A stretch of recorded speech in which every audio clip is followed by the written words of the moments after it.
여러분 안녕. 방구석 수학의 강도입니다. 여러분 오랜만에 유튜브 영상을 통해서 다시 만나게 됐습니다. 오늘 좀 달라진 거 없나요? 네, 제가 여러분들 오랜만에 만나서 너무 반가워서 제 머리를 좀 전에 하고 왔습니다. 미용실에서. 누구 머리를 해달라고 했느냐? 연예인. 여러분 아시는지 모르겠지만 박보검 머리를 해달라고 하고 왔는데 비슷한지 모르겠어요. 제가 뭐 박보검 친하지 않는데 이렇게 해주더라고요. 예, 여러분들 이쁘게 봐주시고요. 자, 오늘 영상은요. 그 시험 예비가 끝났지 않습니까? 오늘로. 여러분 너무 정말 기분 좋지 않나요? 여러분이 너무 기분 좋아하는 모습이 막 상상이 돼요 지금.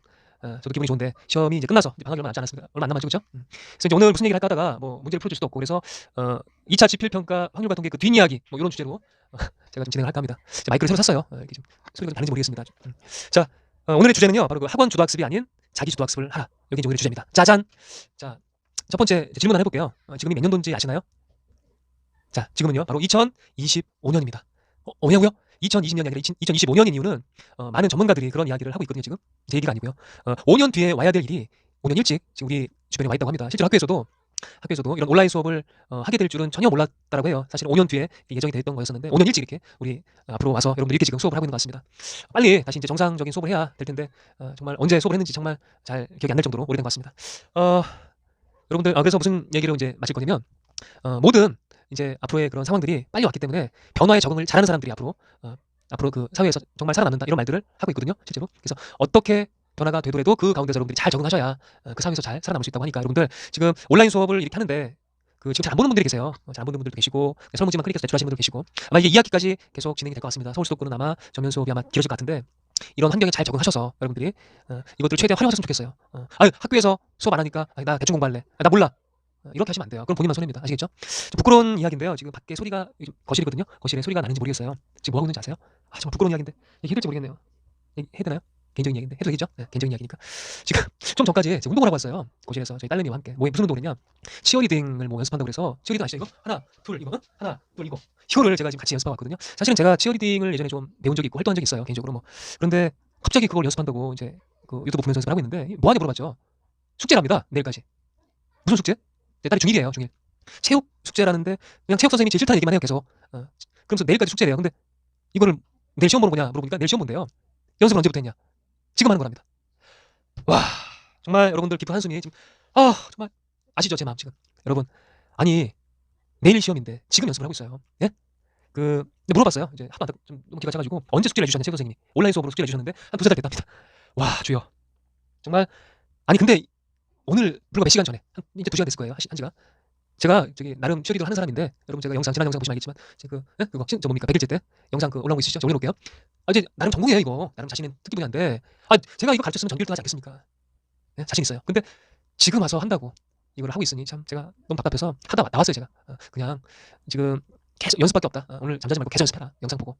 그리고 안 되는 동작만 저한테 와서 물어봐 이렇게 했어요. 그래서 저는 지문 닫고 나왔어요. 영상 찍느라고. 여러분들 제가 이 얘기 왜 했느냐? 여러분 공부 이렇게 하고 계시지 않으시죠?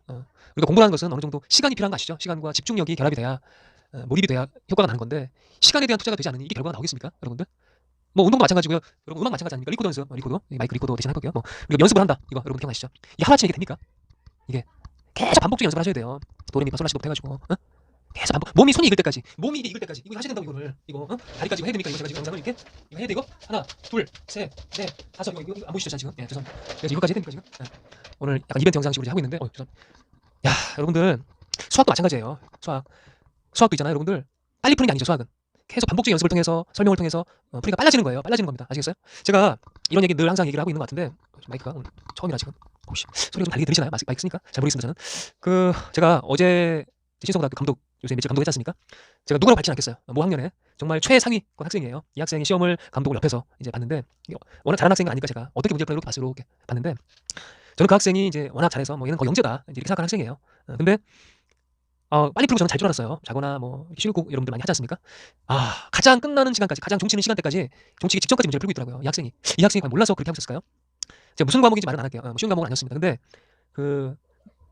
문제를요 여기서 보는데 처음부터 빨리 풀지 않고 남들과 비슷하게 풀더라고요. 속도를 제가 비교해 보니까 빨리 푸는 학생도 있었는데 보통 시간대로 풀어요. 푸는데 굉장히 그 문제를 한 문제 풀 때마다 약간 이 문제가 킬러 문항이 아닌가, 나를 속이려는 것이 아닌가 이렇게 OX 체크해가면서 이렇게 뭐 기억니은 디귿 문제들도 하나씩 다 이렇게 아주 굉장히 꼼꼼하게 문제를 풀고 있더라고요. 그래서 속도는 그렇게 빠르지 않지만 굉장히 정확하게 문제를 파악하면서 풀고 예리하게 푼다는 느낌이 들더라고요. 그래서 그렇게 푸는 모습을 봤고 그렇게 한 번을 쭉 풀고 끝날 줄 알았거든요. 끝난 게 아니에요. 이 학생이 다시 처음부터 돌아가서 문제를 또 다시 풀고 있더라고요. 야, 그러니까 그런 모습을 보면서 이 학생은 이 실수를 줄이겠구나. 충분히 실수가 줄어들겠구나. 실패할 확률이 줄어들겠구나. 저는 이런 생각을 순간 했습니다. 여러분들 어떻게 이번 시험을 보셨나요? 그냥 보자마자 그냥 엎드리고 주무셨나요? 찍고 3분으로 쭉 찍고 아니면 후딱후딱 그냥 풀고 빨리 풀고 그냥 엎드리고 주무셨습니까? 아니면 끝까지 포기하지 않고 문제를 정말 모르는 문제도 내가 답도 찾아낸다는 마음으로 문제를 푸셨습니까? 좀 궁금해요. 아마 날이 좀 더운 것도 있었지만 이번 시험 제가 지켜본 바로는 굉장히 학생들이 좀 많이 좀 피곤했다고 해야 되나? 많이 늘어졌다는 모습 특히 보여졌는데 특히 3학년으로 갈수록 더 그런 현상이 보여졌거든요. 2학년 좀 덜한데. 그래서 지금 아마 날씨도 그렇고 비도 좀 많이 왔고 많이 힘든 시기인 것 같습니다.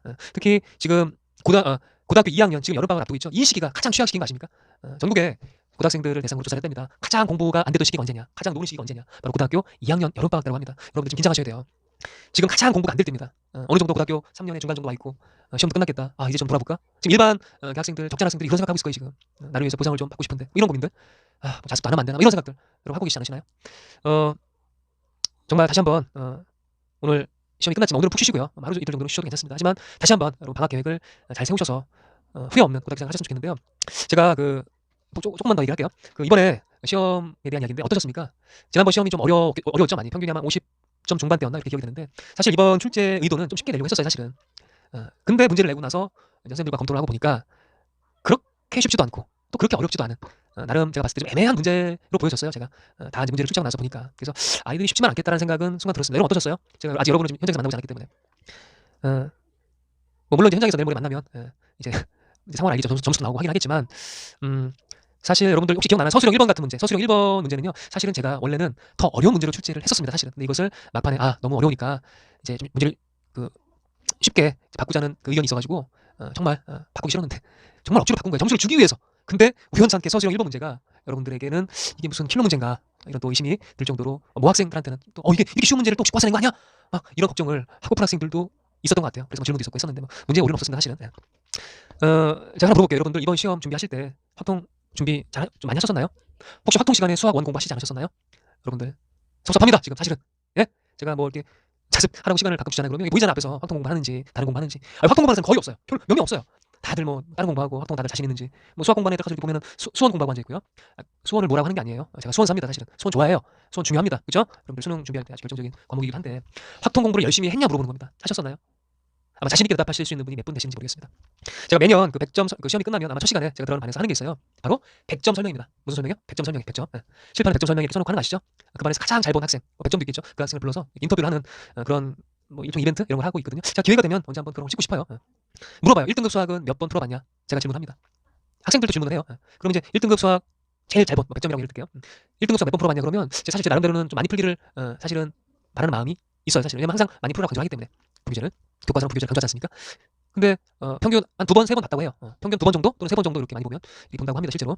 그래서 생각 뭐 아주 많이 보는 것도 아니지만 그렇다고 아주 적게 보는 것도 아니에요. 아시겠어요? 그래서 뭐 한 번 보고 잘 본 사람도 물론 있습니다. 하지만 그 학생을 물어보면 굉장히 처음 풀 때 많은 생각을 하고 본인 스스로의 힘으로 이렇게 해결했다고 그렇게 얘기를 하는 걸 많이 봤어요. 그래서 여러분들 이번에 부교재 그다음에 교과서 많이 보셨는지 모르겠어요.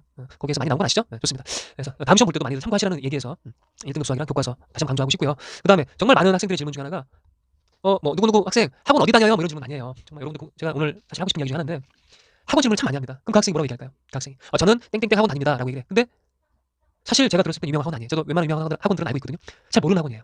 또 어떤 학생들은 저 큰 학원 아닌데요 이러고 막 학원 아니고 그냥 개인적으로 뭐 이렇게 공부하는 선생님이랑 공부하는데 이런 학생도 있고요.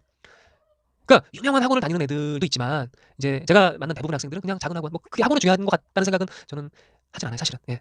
어느 학원이 중요하느냐 그건 별로 중요하지 않다고 생각해요. 그 학생들을 봤을 때 적어도는. 그래서 제가 또 물어봅니다. 그 학생들한테. 그럼 그 학원에서 학원 다녀서 100점 받았는데 그 학원에서 찍어준 문제가 혹시 출제가 됐느냐 물어봐요.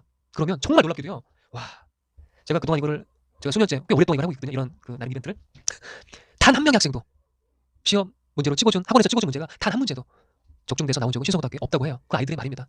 물론 있을 수도 있겠죠. 한 문제 정도. 근데 제가 확인한 학생들의 이야기로 그동안 조사한 거로는 단 한 문제도 적중이 안 됐다고 합니다. 그 얘기는 뭐냐? 학원이라는 곳은 어떤 문제를 적중시키는 곳은 아니에요.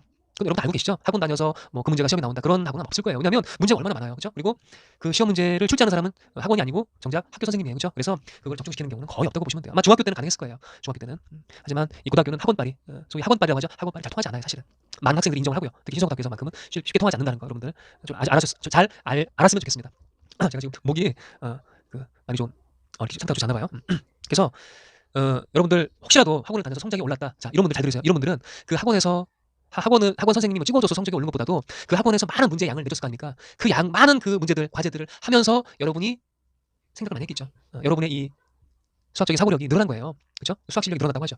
그래서 많이 훈련됐기 때문에, 많이 여러분 스스로 공부를 했기 때문에 올라간 거지, 선생님이 그 학원을 다녀서 그 선생님이 유명한 선생님이라 여러분의 성적이 올라간 것이 아니라는 거예요. 자, 공부한다 봐, 지금. 여러분들 다시 한번 제가 지금 말하는 것의 의미를 좀 아셨으면 좋겠어요. 학원이 중요한 게 아니라 여러분이 정말 공부를 했기 때문에, 많이 자기주도 학습을 했기 때문에 성적이 올라갔다는 거예요. 여러분들이 좀 깨닫기를 바랍니다. 자, 제가 무슨 얘기를 하려고 하냐면, 오늘 마지막으로 사실 학원 이야기를 마지막으로 하고 싶은데, 제가 하나 더 이제 이 얘기를 하고 학원 얘기를 마지막으로 할게요. 그 세 번째 질문이 있었습니다. 그 100점 설명할 때 평소에 수학 시간의 배분은 어떻게 하십니까? 학생들이 질문을 했어요. 많은 학생들이. 야, 놀랍게도요, 수학 잘하는 아이들도요, 수학 시간에 투자하는 시간을 제가 들어보니 평균 40에서 50%를 수학 시간에 투자했다고 해요. 아이들이 이 얘기를 듣고 놀랐어요. 와, 그러니까 수학 잘해서 많은 시간을 투자하지 않을 줄 알았더니, 이 학생들, 수학 잘 본 학생들의 특징이 적어도 40, 50%, 하루에 40에서 50%를 수학에 투자했다고 해요. 여러분들 느끼시죠? 이 정도 얘기면 대충 감이 오시죠? 아, 그냥 이루어진 게 아니구나. 수학 시험 잘 본 애들이 워낙 머리가 좋아서 영재라서 된 게 아니구나. 노력도 했구나. 이게 여러분 느껴지셔야 돼요, 지금 현재. 아시겠죠? 제가 이제 가장 기억에 남는 학생의 그 대답 중에서 아직까지 기억나는 것 중에 하나가 뭐냐면, 이 학생의 대답인데, 문제풀이를 할 때 딱 시험지, 우리가 17문제 아닙니까? 이 문제를 풀 때 어떤 순서대로 푸냐라고 질문을 했어요. 어려운 문제, 서술형 문제부터 푸냐, 객관식부터 푸냐, 이런 질문을 했는데, 이 학생이 가장 하는 말이 서술형 문제부터 푼답니다. 서술형 문제부터 쭉 스캔을 하고요, 풀지 않고 어떻게 할지를 머릿속으로 풀이 과정을 생각하면서 객관식 1번을 푼다고 합니다. 야, 그러면서 많은 학생들이 막 와, 탄성을 질렀던 기억이 나는데, 그러니까 CPU가 두 개가 도는 거예요, 양쪽으로 이렇게. 정말 이건 뭐냐면 전략적으로 문제를 푼다는 얘기예요. 여러분들 잘하는 학생들의 상당수가 굉장히 문제를 전략적으로 푼다는 거 여러분들 아실 겁니다. 그래서 여러분들도 어떤 본인들만의 전략, 이걸 세워서 다음 시험을 준비하셨으면 좋겠습니다. 여러분들 아까 이제 제가 하려고 했던 그 학원 이야기, 그 얼마 전에 그 대치동 아시죠? 평촌학원보다도 큰, 우리나라에서 가장 큰 학원가 대치동 학원가에서 조사를 했답니다. 선행학습의 효과성에 대해서 1000명을 대상으로 조사를 했는데, 그 중에 효과가 있던 학생이 몇 명이었을 것 같아요? 조사 결과 단 2명. 1000명 중에 단 2명. 몇 퍼센트예요? 0.02%만이 효과가 있었다고 해요. 아마 이 2명은 아마 영재가 아니었을까 합니다. 그 2명은요, 선생님이 가르치지 않아도 사실은 알고 있었을 아이일 겁니다, 사실은. 여러분들 선행학습 이번 여름방학 때 하셔야 될까요? 사실 저도 예전에 학원에서 20대 때죠, 학원에서 학생들을, 여러분 지금 다니는 그런 학원에서 입시학원에서 가르친 적이 있었습니다. 선행학습 효과가 있다고 보십니까? 물론 이거는 뭐 연구가 많이 돼서 그 논문에도 한 학기 정도의 선행학습은 효과가 있다라고는 나옵니다. 사실은 한 학기 정도, 단 한 학기까지, 너무 1년치 하지 말고. 제가 생각하는 선행학습은 사실은 저도 마찬가지로 사실은 저도 아니라고 봐요. 왜냐하면 그 이유가 있어요. 선행학습을 한다고 지금 1학년 학생이 3학년 거라고 2학년 학생이 3학년 거 하지 않습니까? 한 학기 정도, 2학기 정도까지는 해도 돼요. 근데 지금 2학년 학생이 3학년 선행을 한다, 이건 아닙니다. 아시겠죠? 왜냐하면 지금은 다 알아 라고 하지만, 실제 그 학생이 3학년이 됐을 때 실제로 그 공부를 유지하느냐, 안 한단 말이죠. 지금 여름방학에 반짝 선행학습을 하고요, 중간에 텀이 생기고 3학년에 들어가서 시험 볼 때쯤에는 아마 다시 새로 보는 느낌이 들 거예요, 여러분들. 그러니까 지속성이 없다는 얘기죠. 지금 여름방학부터 3학년까지 쭉 매일 계속 반복 학습을 한다면 효과가 있겠지. 하지만 여름방학 때 단 요 며칠 동안 선행학습을 하고, 며칠 특강이 나지 않습니까? 학원에서, 그죠? 하고 나서 또 2학기 돼서 2학기 진도 나가지 않습니까? 3학년 안 하지 않습니까? 그죠? 여러분 안 할 거 아닙니까? 그죠? 그리고 나서 나 선행했다 막 자신감 뿌듯하고 이렇게 3학년에 들어가잖아요. 그죠? 그래서 와, 나 선행학습했어, 나 이제 잘할 수 있어 하는데, 어머, 방학 때 했던 그런 기억들은 이미 날아가 있죠. 그죠? 그래서 그런 기억들이 빨리 사라진다는 얘기예요. 그래서 반복하지 않으면 여러분들 선행학습은 최대한 이번 여름방학 때 하지 않으시는 게 저는 좋다고 생각하고, 만약에 하신다면 정 해야 된다, 불안하다 하시면 단 한 학기 정도, 2학기죠. 2학기 2차 집필까지도 괜찮다고 봅니다. 저는 그건 괜찮아요. 그런데 사실은 제가 이제 오늘 하고 싶은 얘기는 선행학습을 하지 말라는 얘기고요. 사실 그거보다 더 사실은 제가 하고 싶은 이야기는, 여러분들이 자기주도 학습을 했으면 좋겠어요. 학원 주도 학습이 아닌 자기주도 학습 있죠. 자기주도 학습. 자기가 스스로 계획을 세워서 붙일 건 붙이고 뗄 건 떼고, 자기가 필요한 과목 골라서 필요한 인강 듣고, 이런 식으로 오히려 이렇게 자기주도 학습을 했으면 좋겠어요. 그냥 학원에 하루 종일 끌려다니는 것이 아니라, 아침부터 저녁까지 관리 준답시고 가서 앉아있는 것이 아니라. 알겠어요? 단 제가 요 얘기를 할게요. 여러분들이 제가 학원 다니지 말라는 이야기 하시는 거 정말 많이 들었을 거예요. 학원에서 앉아서 대여섯 시간 강의 듣고 자습하는 이런 시스템 아닙니까, 대부분? 요새도 그러죠? 예전에도 그랬는데 아직도 바뀌지 않나 봐요. 그죠? 이런 시스템이면 저는 추천하지 않아요. 오히려 그 시간에 인강 듣고, 자기가 듣고 싶은 건 인강 듣고, 자습실에서 독서실 끊어서, 여러분들 요새 많이들 하지 않습니까? 자기주도 학습하세요. 자기주도 학습. 자기 공부 시간이 많아야 되는 건 정말 누구나 인정하는 사실이에요. 자기 공부 시간이 많아야 된다는 건 여러분들 아시죠? 그래서 이번 여름방학 때 정말 학원 주도 학습 말고요, 자기주도 학습. 자기 스스로 계획 세워서 의지력 있게 한 문제당 20분 이상 고민하시고 문제를 풀고, 이러한 과정들 하셨으면 좋겠어요. 신성고등학교 학생들이면 충분히 여러분들 혼자 할 수 있는 학생들이에요. 여러분들 다른 학교 학생들 시험 문제랑 비교해보면 굉장히 어렵거든요. 우리 학교 학생들 수준이 이 정도 푸낼 정도 학생들이면 여러분 충분히 혼자서 할 수 있는 책 보고, 그런 학생들 맞습니다. 1등급 수학도 사실 혼자 다 풀 수 있는 학생들이라고 저는 믿어요. 여러분들의 의지가 약하고 귀찮고 해서 그렇죠. 예? 여러분들 정말 공부하다가 정말 울면서 막 책도 집어 던지고, 물 한 잔 가서 마시고 다시 와서 문제 풀고, 정말 나 수학 포기하고 싶어, 책도 막 찢어버리고 싶고, 책 던지고 막, 그죠? 다시 주워서 엄마 나 다시 공부해볼까? 포기할까? 엄마 나 해야 되는 거 맞나? 그래 아들아 해라. 아들아 힘내, 화이팅. 그래 엄마 다시 해볼게. 다시 앉아가지고 다시 문제 풀고, 이렇게 반복하셔야 된단 말이에요. 지금 울고불고 하면서. 지금 잘된 학생들이 다 그런 학생들이에요. 그런 학생들은 뭐 포기하지 않고 싶었을까요? 공부가 힘들어서? 여러분 공부 힘들어요. 쉽지 않습니다. 하지만 이겨내셔야 됩니다. 아시겠죠? 여러분들 긍정의 힘으로 할 수 있다고 믿는 사람들이 이 세상을 지배한다고 하지 않았습니까? 할 수 있다고 믿으시고 여러분들 항상 할 수 있다 생각하시는 거 중요한 거 아시죠? 여러분들 정말 제 영상이 갑자기 좀 길어졌는데 이렇게 얼굴 나오는 영상이 제가 흥분했나 봅니다. 오늘 영상 여기까지 이제 하고요. 제 영상 끝까지 시청해주신 여러분들 참 감사드리고 제 영상 오늘 영상 도움이 되셨다면 구독과 좋아요 눌러주시고요. 이런 영상 앞으로 좀 많이 구독하는 거 보고 제가 영상 올릴 거 해보겠습니다. 여러분들 시험 보느라 참 고생 많으셨고요. 아쉽네요. 끝내고 싶지 않지만 빨리 끝내야 된다는 게. 하지만 오늘 이것으로 마무리 짓겠고요. 내일 모레 교실에서 만나 뵙도록 하겠습니다. 제가 설문지로는 이번 시험에 대한 거 올릴 테니까 여러분들 체크해서 올려주시면 좋겠습니다. 여러분들 고생 많으셨고 다시 한번 여러분들 주먹 쥐세요. 빨리 외칩시다. 따라합시다. 할 수 있다.